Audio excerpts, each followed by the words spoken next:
This episode is brought to you by Wear Buff, your go-to for Buffalo-inspired apparel. Get your hands on stylish t-shirts, hoodies, and more at wearbuff.com. That's wearbuff.com. And make sure you use the promo code TWB at checkout for 10% off your first order.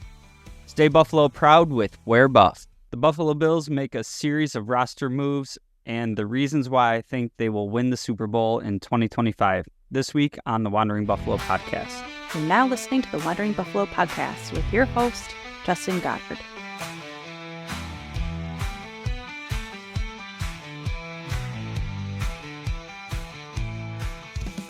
Bills Mafia, welcome in and thank you for joining me on another episode of the Wandering Buffalo Podcast, a show on the Buffalo FamBase Podcast Network. My name is Justin and I will be your host today. And I think a pretty fun show lined up today. First, we want to talk a little bit about what's been going on in training camp.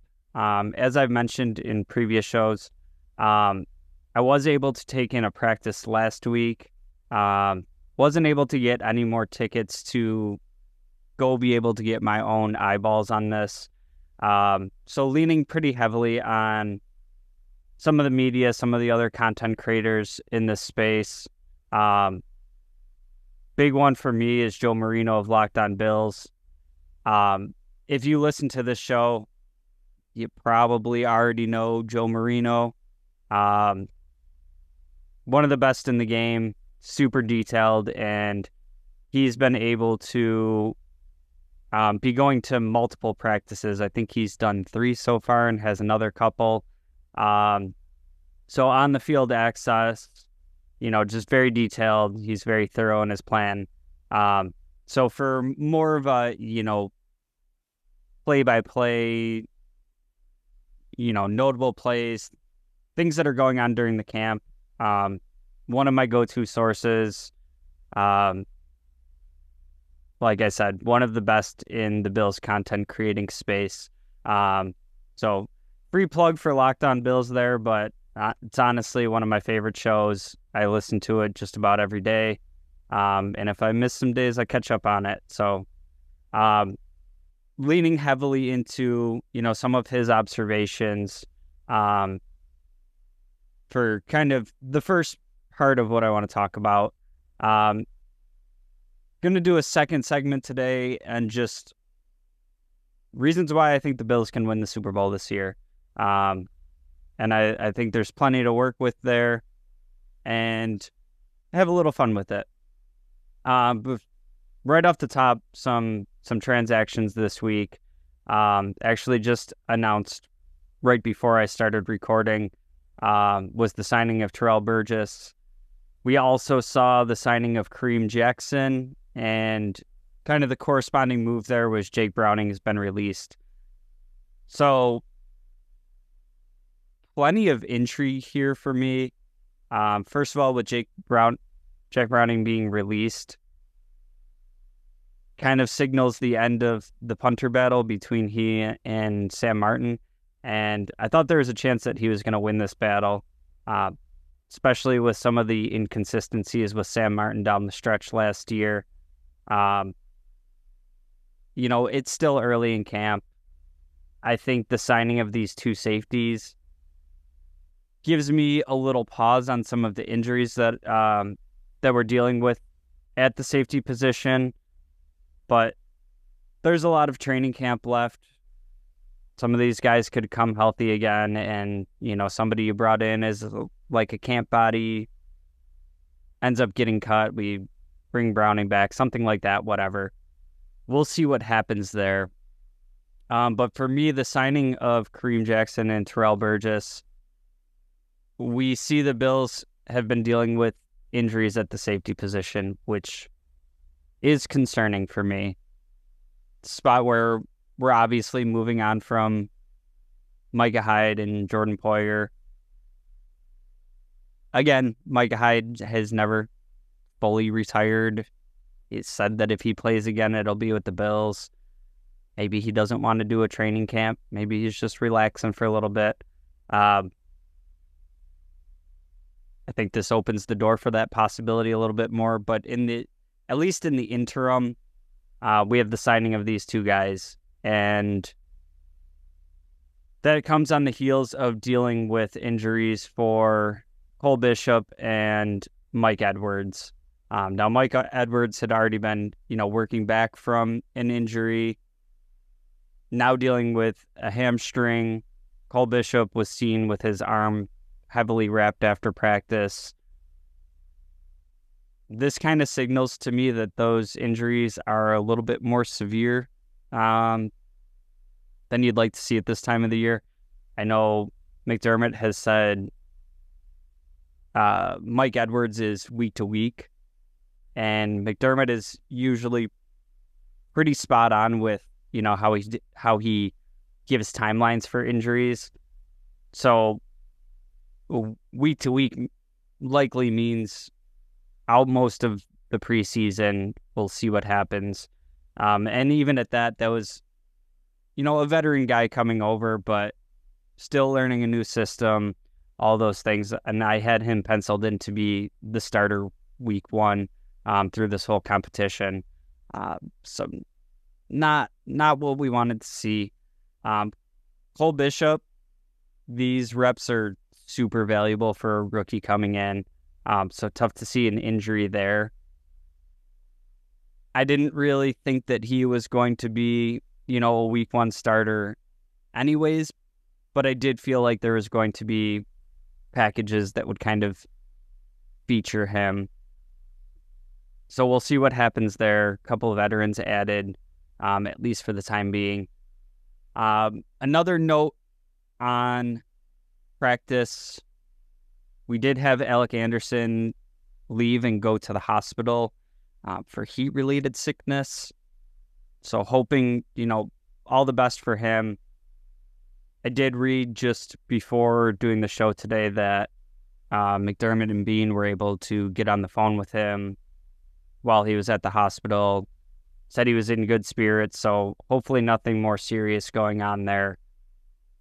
But it's hot out there, and, these guys got to make sure they're staying hydrated and all that. So hopefully it's, a quick turnaround. And we'll see what happens there. And then kind of on the other side of the coin, more off the field, we did see Kim Pegula make an appearance at practices and even broke down the huddle with Josh Allen at the end of practice. And just super good to see him out there, moving around. We haven't seen a ton from her, since her health incident, and just seeing her able to move around and be out there with the guys, it's super encouraging. We'll see, where the progress goes from here, but from something that was kept very private, which fully respect, understand that, all that, just getting a little glimpse at, her doing a little bit better. Took a little bit of a load off the mind for me, at least.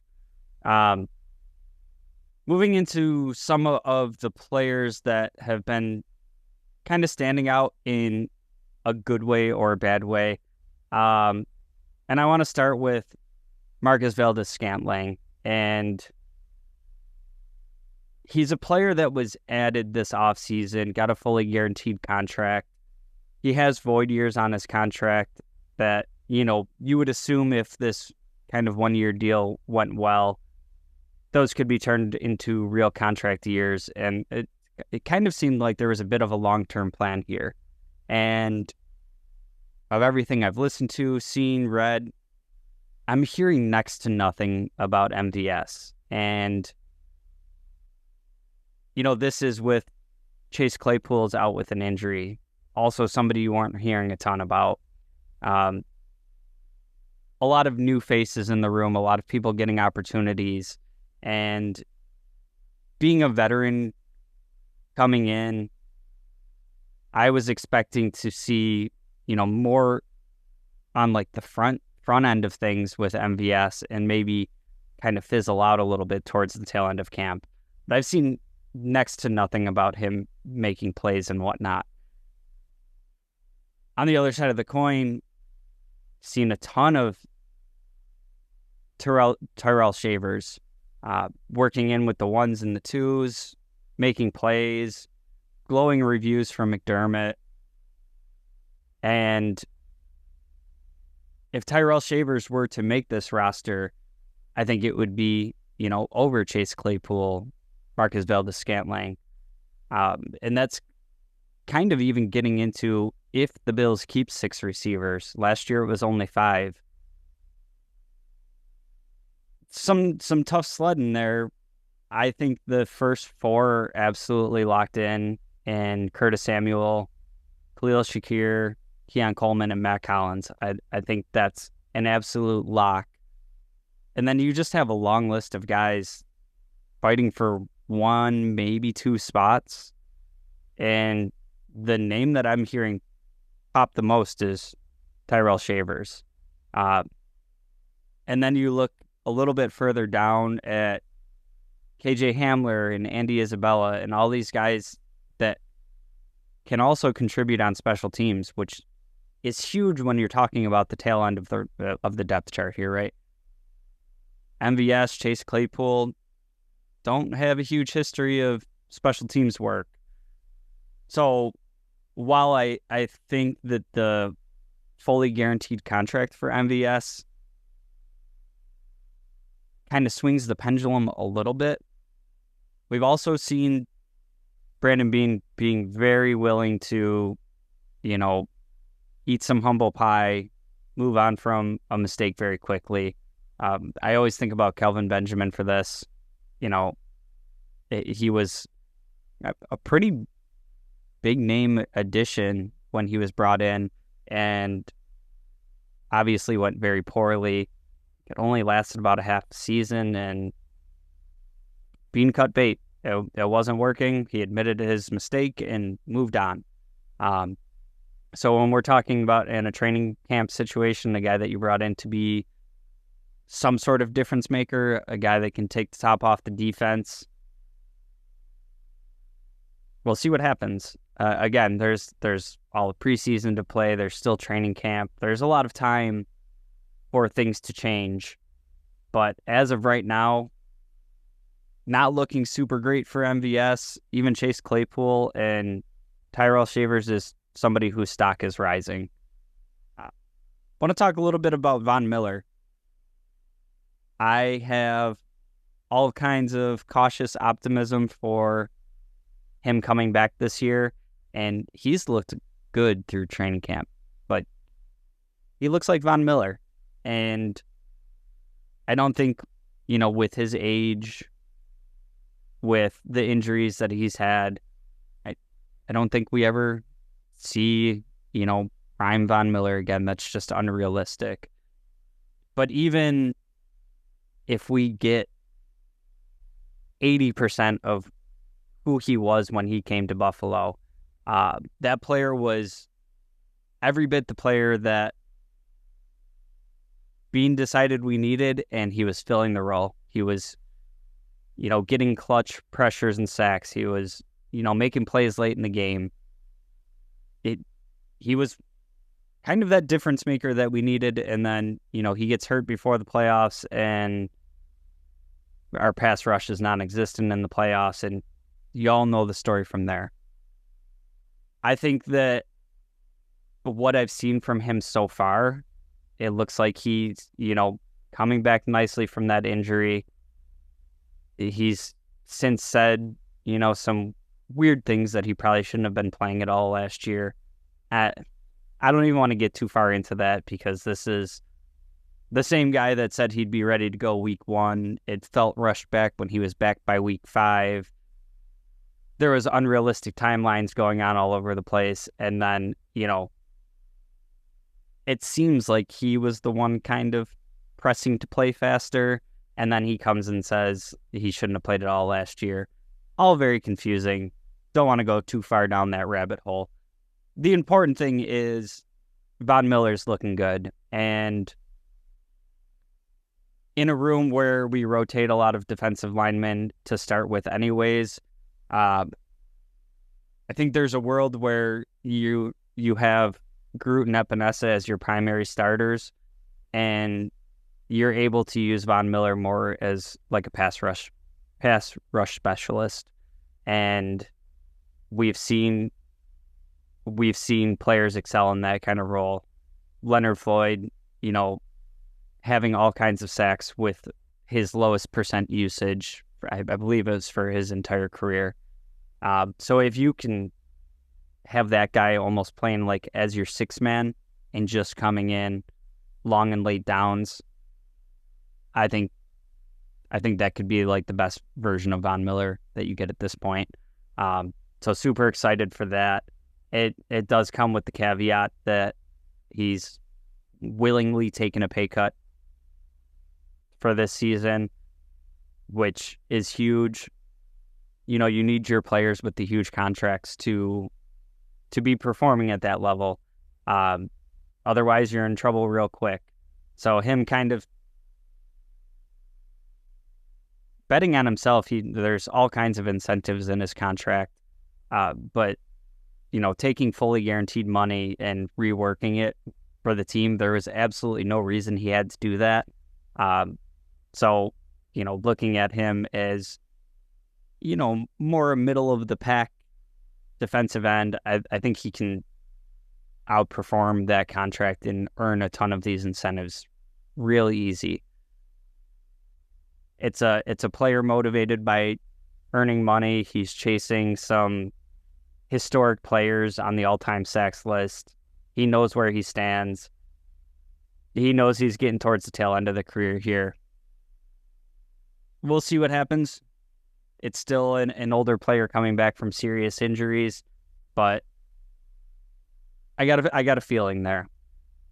On the offensive side of the ball, got to touch on Keon Coleman, and obviously a player, if you listen to the show, wasn't somebody I was super high on. He looks great during camp, and we'll see what happens when the live action starts and defenses start, scheming. You see a lot of, really vanilla stuff throughout the off season, but for what I've seen, he's been winning at all levels of the field. He's got kind of like this instant chemistry with Allen. We mentioned Kelvin Benjamin earlier. I remember when Josh Allen was, I believe it was pregame. He went up to Benjamin. He was like, "Hey, you want to run some routes?" And Benjamin was like, "Nope." The exact opposite with Keon Coleman. He's doing the extra work with Josh Allen. They have chemistry going on. And more than anything, like, I personally just need this kid to be great. He's so entertaining of a personality. We're already seeing him, giving back to the fans. Just already a fan favorite, and he hasn't played one regular season snap. So I'm more encouraged having watched him working with the team and coming in, just the attitude he's had towards it, all that. He's doing all the right things. If that translates to a pretty good football player, he is going to be beloved by Bills Mafia forever. So excited for him, and honestly excited for this wide receiver core to start with. Khalil Shakir became one of my favorite players last year. I expect more of the same from him. Curtis Samuel he's looked good throughout training camp so far, developing that chemistry with Allen. It almost reminds me of like a better version of Emmanuel Sanders, who, like, not saying anything against Emmanuel Sanders. We got him later in his career. He was still very impactful here. Curtis Samuel is still pretty young. I believe he's 27, and he has just played with a list of not good quarterbacks. I'm so excited to see what him and Allen are able to do together.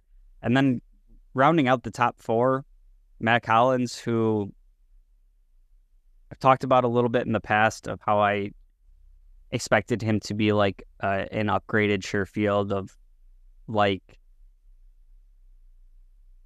being able to do some things on offense, but like special teams captain, leader there. He's going to be great on special teams, and whatever you get on offense is a bonus.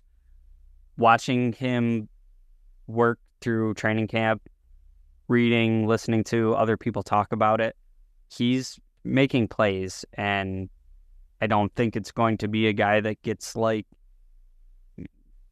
80 receptions for the season, something like that. But he's going to factor into this offense, and he's shown like his long speed. He's shown some ability to be like an underneath possession receiver. Very excited for Matt Collins for being kind of like a depth receiver on this team. Very excited to see what happens there. It's about it for the offensive side of the ball. Some of the observations, some of the things I've been following. One last person I want to mention on the defensive side of the ball is Gable Steveson, and a player that I have absolutely zero expectations for. Obviously, a phenomenal athlete, being, an Olympic wrestler. Translating that to the football field, I was, a guy that's never played before versus, all these athletes that have played their entire lives. But I've been seeing some things of him winning some one-on-one reps, making some noise. There was tackle for loss, and this was a real low risk, high reward type of signing. If he ends up getting cut and nothing comes of it, it's really no big deal. If he's able to come in and pick up the position and use that athleticism at, a spot defensive tackle where, to be honest, we've been struggling with depth for years, I think there's a chance that he could make some noise. And what I like about that signing is he's brought in at a position that you don't have to be the most nuanced football mind to play defensive tackle, especially if we're talking about, a third and long and you come in for a pass rush rep and it's just, hey, go beat the guy in front of you. There is some more complex stuff with, rush plans and stunts and all that kinds of stuff.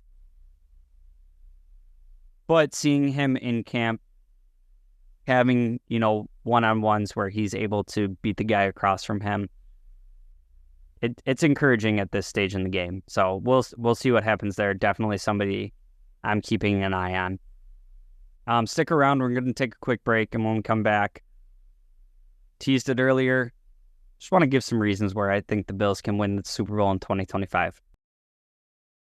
Hey, this is Dick DeGroat, Bill's dad. Now back to the show.